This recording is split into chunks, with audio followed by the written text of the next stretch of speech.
Okay, question 2 is basically asking you questions to figure out what you actually know about the periodic table. The first question in part 2 is to figure out what the average mass would be, so the mass that you would see on the periodic table if you know that one isotope of gallium has a mass of 69 grams per moles and that the relative abundance of that is 60.4%. And it also says that the other common isotope of gallium has a mass of 71 grams per mole, and that's in a relative percentage abundance of 39.6. So what you want to do is say my overall mass is going to be equal to my percentage in decimal form, so my percentage divided by 100, or 0.604 for my first one, multiplied by my mass, 69 grams per mole. And that would be added to my other percentage times the mass, which is 0.396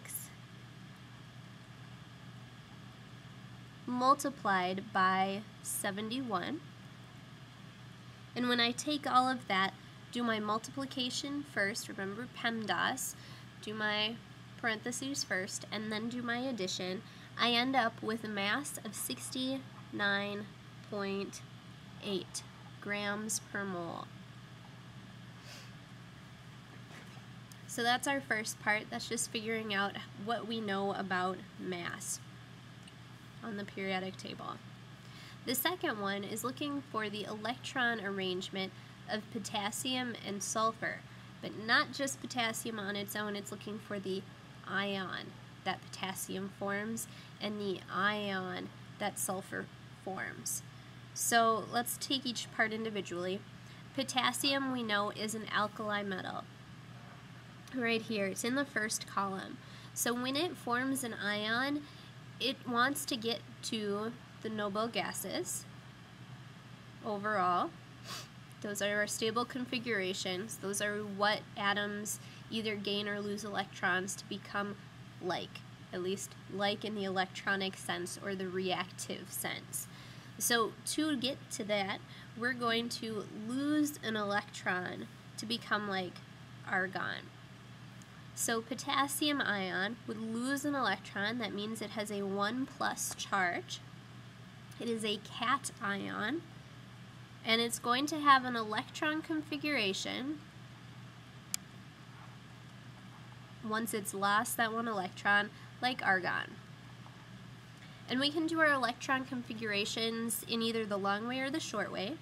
I'll do the long way first and then the short way. So we have our S group, followed by our P group, followed by the D group, and finally the F group down here. And we have our energy levels 1, 2, 3, 4, 5, 6, and 7. So we read it like a book. We start in the top left corner and read across, and then once we're done all the way with the top, we go down to the next level. Helium here is kind of an oddball. We counted in with this empty spot here.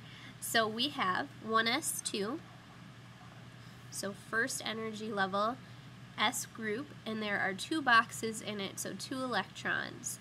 Then we filled up all of those. We go down to the next energy level, and we have 2 as our energy level.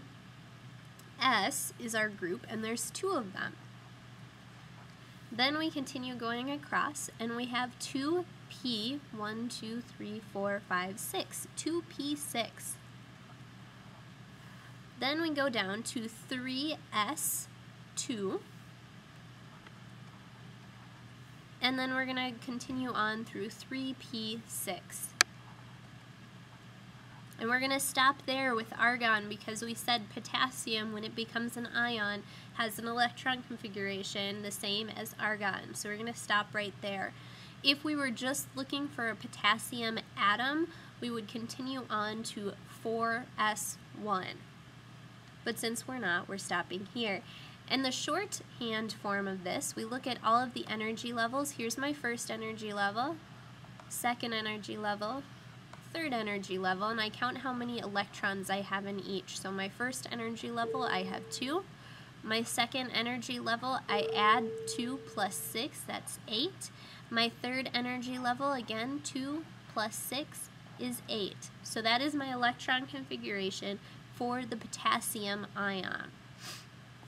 The sulfide ion is actually, we'll see shortly, the same, because sulfur is not going to lose electrons. It's almost to argon already, so it's actually going to gain 2 electrons. So it'd be S2 negative is the ion that it forms. So it's going to have the same electron configuration as argon again. So since it has the same electron configuration, I can just rewrite what I've already figured out, 2, 8, 8.